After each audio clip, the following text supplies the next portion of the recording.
masuk ke sini tuh yang paling kuatnya nenek-nenek. Nenek-nenek, terus sisanya sekitar ada 9 sampai 12 yang ngikut. Nah, terus kata si Pak Ustadznya, saya takutnya ini jadi fitnah. Saya nggak tahu ini yang ngikut dari sana atau kiriman buat si Tetehnya yang teteh seperti itu.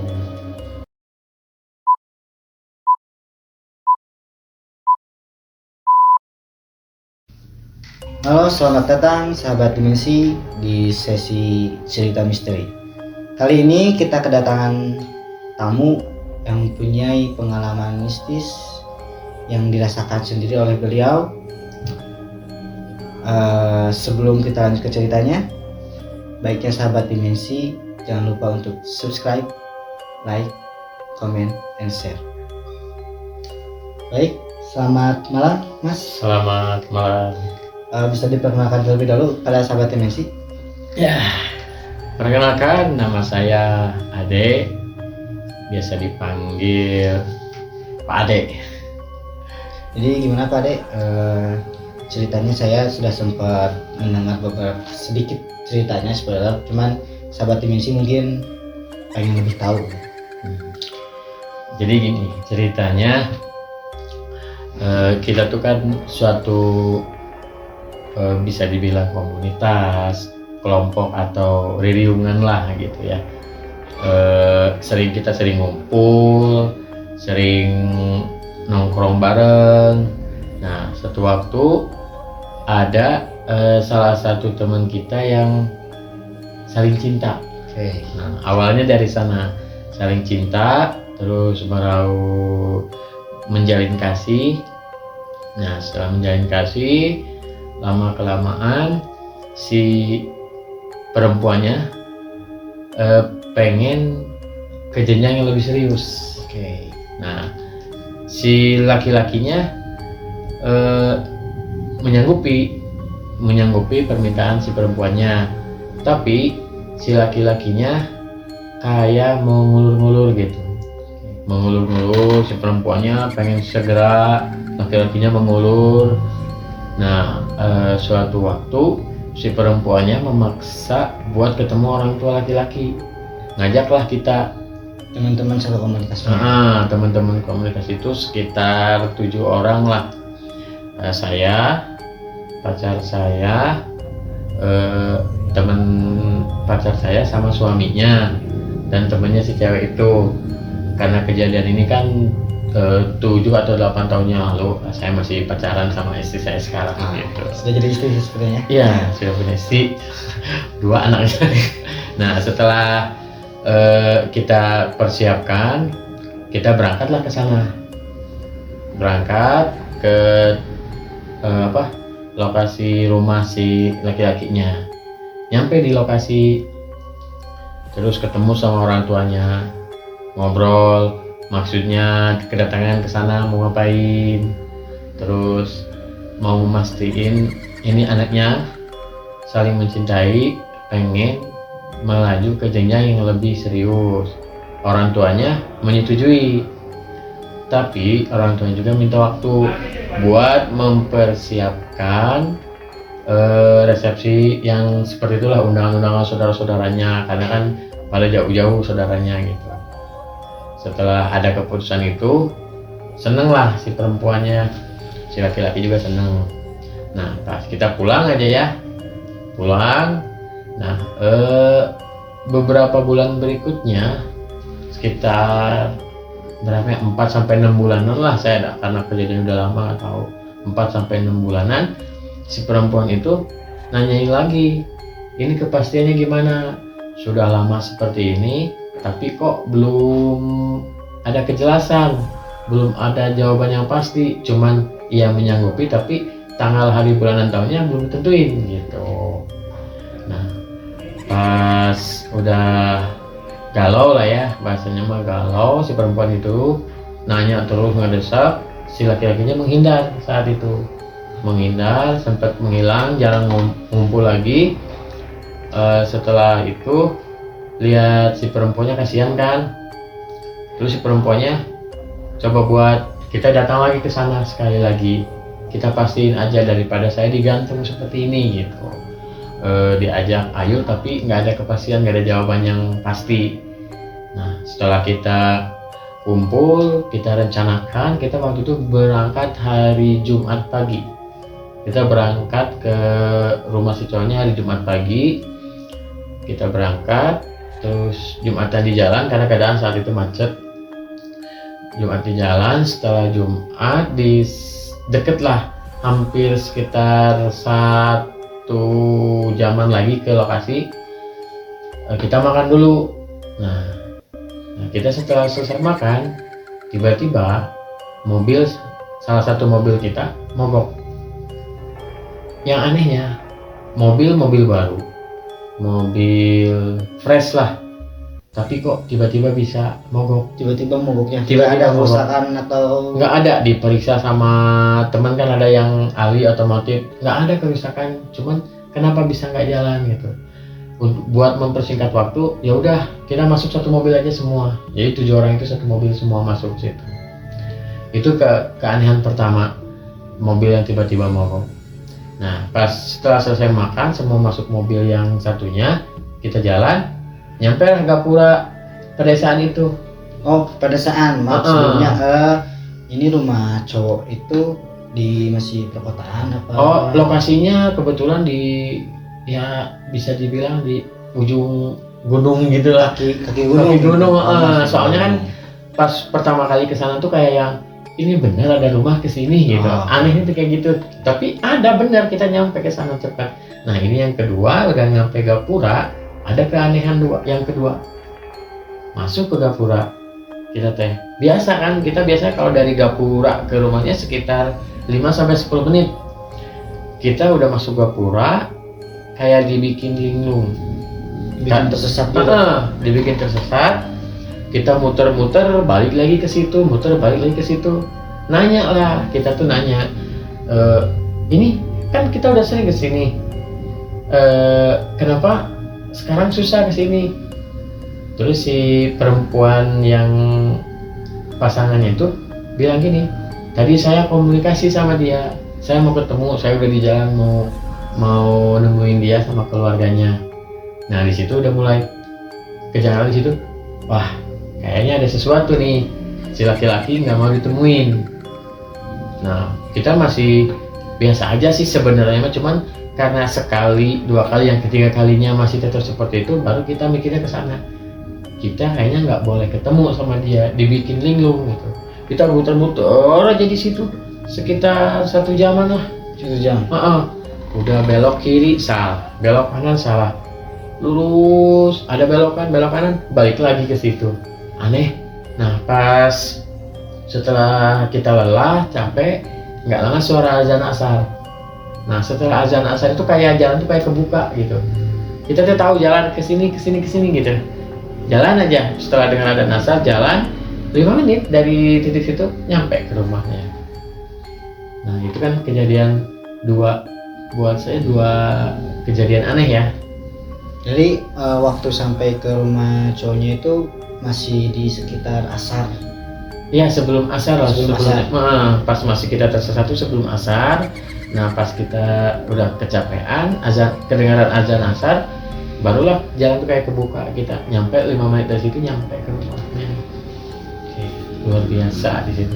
Nah, setelah nyampe ke rumahnya, yang lain masuk, saya masuk tempat sholat dulu.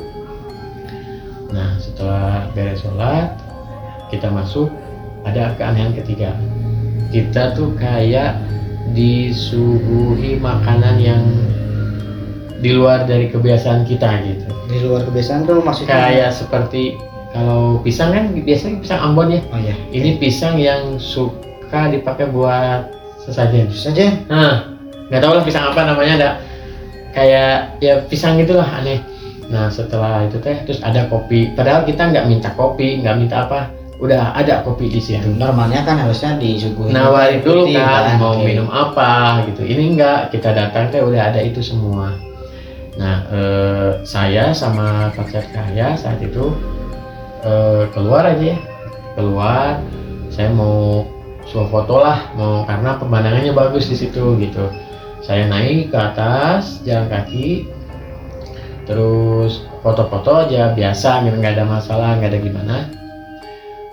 Tiba-tiba ada suara jeritan dari rumah itu, wah gitu, jerit sejerit-jeritnya lah sampai kita kaget kan di atas, ada apa ini gitu. Kita tuh langsung bergegas turun ke bawah bergegas, ada apa? Nah diceritain lah, ternyata si yang suami istri temen saya tuh, yang si istrinya kerasukan. Ceweknya berarti ya? Ya, suaminya cerita bahwa tadi kejadiannya seperti ini.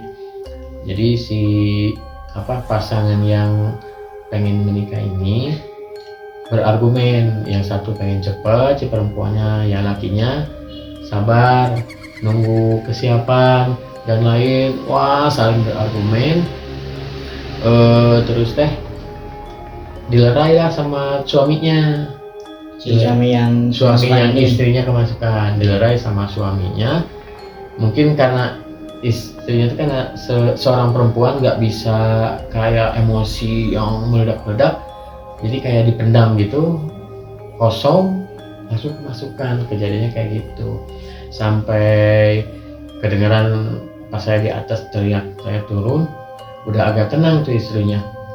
Pas si yang pasangan itu ditenangin, iniin, pas keluar lah dari kamar ngeliat si istrinya kesurupan, jadi lagi lah pas lihat orang itu, lihat laki-laki itu, lihat sampai yang teriak wah gitu, teriak yang sekencang-kencangnya sampai lampu nyala ini tiba-tiba kayak di sinetron aja, mati nyala kayak energi yang kuat gitu, teriak yang kencang, terus kayak gorden, terus si ininya etalasinya gitu, ngegeter gitulah. Wah, suasana mencekam banget. Maaf ya, agak merinding. Suasana mencekam banget saat itu, mencekam banget. Terus tiba-tiba ibunya ngasih air nih biar tenang. Nggak sempet diminum, keburu reda teriakannya si istri teman saya tuh, keburu reda. Pas lihat waktu udah mepet mau maghrib nih, udah diangkat aja daripada kita kemalaman di sini, kata suaminya teh. Kita datang aja susah nyampe sini, apalagi kita pulang. Nah pas kita mau pulang, kan pingsan ya istrinya tuh. Kita berempat ngangkat istrinya satu-satu, suaminya, terus saya, teman saya berdua ngangkat. Kita berempat nggak keangkat istrinya. Saya sebelumnya itu maaf, istrinya itu berat badannya perawakannya sih normal lah, seperti ya wanita standar biasalah.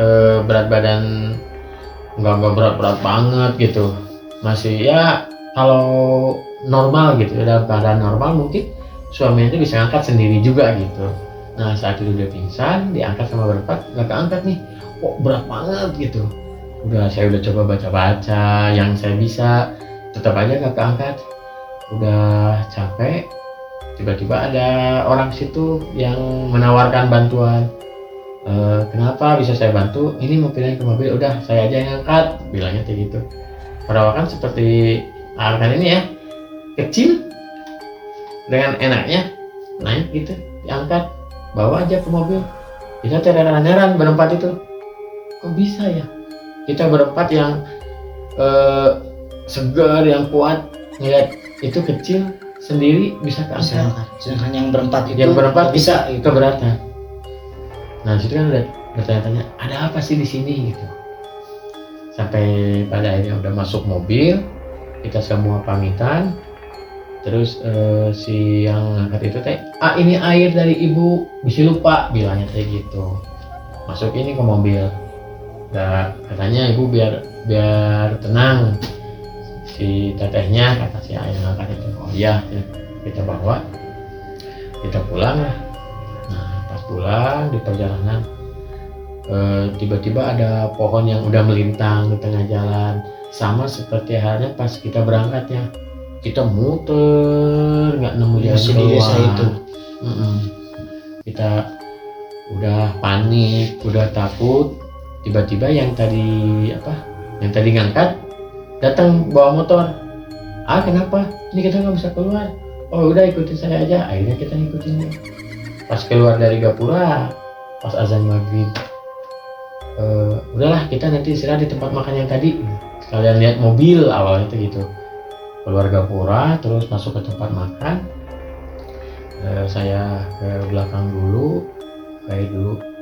Nah, si yang pakai mobil yang pertama nyobain starter, nyala. Tadi waktu mau ke rumah cowoknya itu gak nyala sama sekali. Sama sekali, padahal nggak dimaderin, nggak diapa, cuman diperiksa juga nggak ada kerusakan, nggak ada apa-apa. Nyala. Kita udah, astagfirullahaladzim, ada apa ini? Nah, setelah nyala, akhirnya berpisah lah. Kita awalnya bertujuh di mobil jadi berlima, yang dua pindah ke mobil satunya lagi. Nah, awalnya teman saya nyetir, terus suami istri di tengah sama istrinya lagi kerasukan, terus saya sama pacar saya di belakang. Kita jalan biasa, di tengah jalan tiba-tiba si yang kerasukan itu, si istrinya itu sadar tapi dia nggak ngerasa itu dia.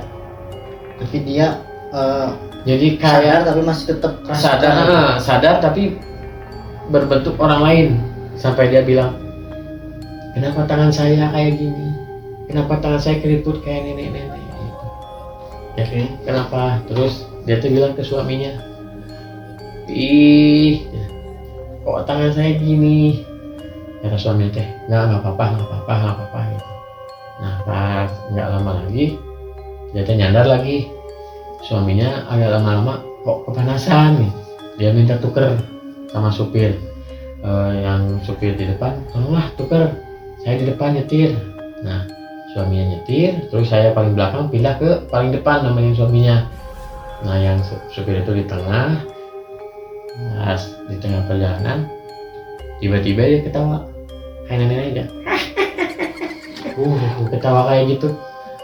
Sontak lah kita berhenti sebentar, langsung ke pinggir, lihat, matanya merem. Matanya masih merem. Ketawa, matanya merem. Terus coba kita baca-baca yang sebisa kita lah. Baca-baca, agak tenang, jalan lagi sekitar setengah jam dari perjalanan. Tiba-tiba ngomong lagi, pengen pipis, dengan suara khas nenek-nenek, pengen pipis, kayak gitu loh. Pengen pipis. Kita kan bingung ya. Aduh, mau pipis di mana? Coba cari tempat. Awalnya mau masuk ke kantor desa, cuman gelap gulita. Nggak mau, takut. Nah, akhirnya masuk ke salah satu supermarket. Masuk, ikut pipis. Awalnya sendiri masuk. Cuman saya sarannya ke suaminya, tolonglah ditemenin, takut ada apa-apa. Akhirnya ditemenin lah sama suaminya. Pas udah beres pipis, pas masuk lagi ke mobil, dengan jalan seperti biasa, tapi tangannya gini. Entah kenapa tangannya selalu kayak gini. Masuk mobil, terus saya punya inisiatif, ini takut ada apa-apa sama air yang dibawa dari sana. Saya buang aja ke tong sampah. Saya beli air yang baru lah buat minum di jalan kayak gitu. Nah, di perjalanan nangis aja terus. Si istrinya tuh nangis gitu, ngeringis. Ini kenapa tangannya keriput kayak gitulah, kayak sedih. Dia tuh melihat diri dia, tapi kok kayak gini bentukannya gitu. Dia jadi kayak yang dia tuh masuk ke raga orang lain, padahal raganya dia gitu. Kenapa tangan saya kayak gini, menangis kayak gitu. Akhirnya teman saya itu punya inisiatif, udah dibawa aja, saya punya kenalan Pak Ustadz, orangnya bisa yang kayak gini, coba telepon lah ke masjid. Si Pak Ustadznya udah nyiapin air putih kayak gitu, entah air apa itu ya, saya juga nggak tahu. Didoain lah. Awalnya sih biasa aja, duduk udah didoain, kata Pak Ustadz coba telentang aja. Ditelentangin lah sama suaminya, dibacain lah sama Pak Ustadznya, dibacain, ada sedikit reaksi, terus diituin air, dibalur-balur ke badannya, terus dibasahin lagi doanya. Nah, di situ reaksinya udah mulai agak atraktif lah, agak keras reaksinya jadi kayak yang orang telentang terus angkat kayak gitu, si ototnya angkat ke atas tapi kakinya nempel, jadi ngelekuk Jadi gitu. posisi kayak kayang gitu. Nah kayak kayang gitu tah, kayak kayang. Nah terus pas di bagian kayaknya detik-detik bacaan terakhir si Pak Ustadz ngambil air terus diciprat-cipratin lagi, si ininya teriak langsung, si ceweknya teriak sambil kayang gitu, sambil sedikit ngangkat sekitar 10 cm lah, terbang aja itu mah, cuman posisinya kayang gitu, terbang kayang, ini ngangkat jadi kayak yang terbang lah, tapi 10 cm gitu. Pas si perempuan itu ngangkat seperti itu, diciprat-ciprat air sama si orang yang bisa itu, si Pak Ustadz itu, akhirnya dia turun lagi, tergeletak, dibersihin sedikit. Setelah bersih dia istirahat gitu, kayak istirahat tidur gitu, barulah si Pak Ustadz bilang kalau yang masuk ke sini tuh yang paling kuatnya nenek-nenek, terus sisanya sekitar ada 9-12 yang ngikut. Nah, terus kata si Pak Ustadznya, saya takutnya ini jadi fitnah, saya nggak tahu ini yang ngikut dari sana atau kiriman buat si teteh yang kesurupan itu. Jadi ya mungkin Pak Ustadz juga nggak mau menimbulkan fitnah mungkin ya, cuman dia tahu, cuman dia nggak mau ngungkapin siapa takutnya salah jadi fitnah kan, makanya bilangnya seperti itu. Jadi yang paling utamanya yang kuatnya si nenek-nenek, yang sisanya yang ngikut entah kiriman entah bawaan dari sana kayak gitu. Jadi saking kuatnya si nenek-nenek itu sampai sempet pas awal ketemu Pak Ustadz itu bilang saya mau pulang dianterin gitu. Kata Pak Ustadz ngapain dianterin, udah pulang sendiri, kesini aja nggak diajak-ajak kan, kata si Pak Ustadz itu. Dan akhirnya setelah siuman, setelah menurut Pak Ustadz ini udah baik, boleh pulang. Kita bergegas pulang. Beres di situ cerita atau masih ada sih. Oh, masih ada, cuman nggak se ekstrim yang sebelumnya itu. Masih di perjalanan, masih mau menuju ke rumah, kita sempat ke tempat makan cepat saji. Kita istirahat di sana, kita makan, dan si perempuan itu juga makan, cuman masih kayak nenek-nenek. Jadi kayak yang tatapannya kosong, diem, nyubit-nyubitin makanan, makan sedikit cemen-cemen gitu lah, nyubit-nyubitin, tapi tatapannya masih kosong. Diajak ngobrol cuman iya gitu. Entah mungkin bekasnya atau emang lemas, saya nggak tahu karena saya belum pernah merasakan kayak gitu. Nah setelah makan nggak lama, udah sekitar jam 3-an, baru kita pulang ke rumah. Awalnya kita mau pulang ke rumah masing-masing, cuman karena suaminya ngerasa saya ini masih butuh ditemenin nih, masih kurang enak gitu. Suasananya masih mencekam mungkin ya. Lihat seperti ini, udah nginep di rumah aja ya. Akhirnya kita nginep di rumah mereka gitu. Kita nginep di rumah mereka. Awalnya saya di kursi, pacar saya sama temen ceweknya di kamar sebelah sana, yang suami istri di kamarnya. Awalnya posisinya seperti itu tidur, cuman 5 menit setelah baru aja tidur, dibukalah kamar, si suaminya minta ditemenin, udah semuanya masuk sini, saya masih aura sama hawanya kurang enak, takut kenapa. Akhirnya kita masuk semua ke kamar, kita tidur di bawah, mereka di atas. Nah para suaminya tidur saling menghubungin ya, karena mungkin capek. Nah si suaminya ke arah sana, si istrinya ke arah kita, ke arah bawah. Pas kita lagi tidur, kayak ada suara gitu, kayak ngedem, nenek-nenek ngedem gimana sih gitu, kayak gitu. Nah saya tuh coba melek matanya, dia lagi natap tajam ke kita, ke yang di bawah, ke saya, teman cewek yang duanya. Kaget dong situ, langsung saya tepak bangun, lihat gitu. Pas lihat lihatnya masih gitu kayak belotot gitu, ngeliatin gitu ya, melotot kayak gitu, kaget. Tebaklah sama teman, sama tetangga saya, bu, ya, oh sadar ternyata si ibu itu sadar. Mungkin lagi ngelamun. Bu, jangan ngelamun, tidur. Akhirnya nggak lama dia tidur, terus kita juga tidur sekitar setengah jam, azan subuh. Saya bangun, saya keluar, misah dulu, sholat dulu ya, misah dari mereka di kamar. Nah, setelah sholat saya diam aja di kursi sampai mikirin, percaya nggak percaya ini kejadian depan mata gitu. Lihat seperti, oh ternyata sinetron juga kayak gini ya, real life juga sama gitu kayak gini, teriakan terus lampu gini sampai nggak habis pikir di situ, bisa gitu kayak gini, saya ngelihat kayak gini. Nah, setelah saya merenung, paginya kita pamitan pulang, kita aktivitas biasa masing-masing. Sorenya suaminya nelfon lagi, yuk nongkrong lagi, kita kumpul lagi. Entah mungkin suaminya masih ya pengen ditemenin gitu, kondisi istrinya masih belum stabil, masih tetap kayak lemas kayak gitu. Nah, kita kumpul, kita janjian di rumahnya. Saya bawa keponakan saya.